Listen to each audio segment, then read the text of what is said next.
Hi everyone! We just convert this Ford Ranger Raptor into an F150 Raptor look. These are the components we replace. Hood, headlight, grille, bumper,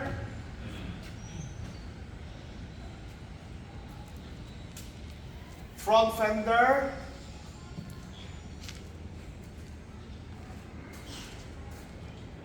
rear fender,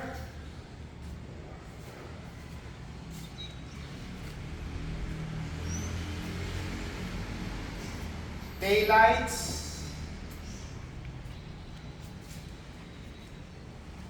and add-on for the rear tailgate to give that more muscle feel. And also we install full exhaust system, double rear exit carbon tip.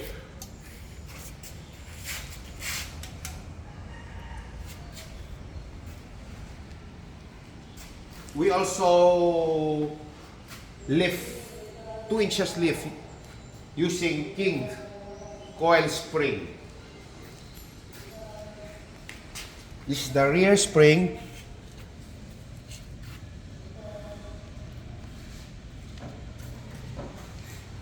And front.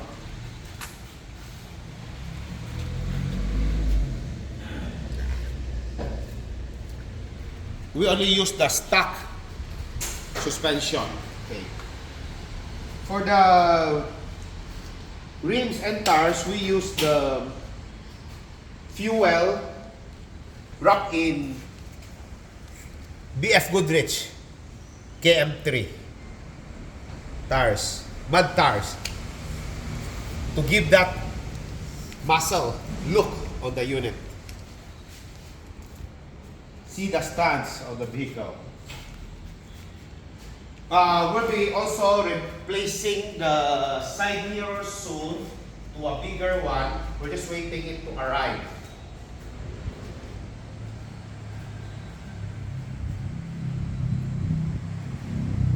Hope you like how we do here at PRS. Feel free to message me.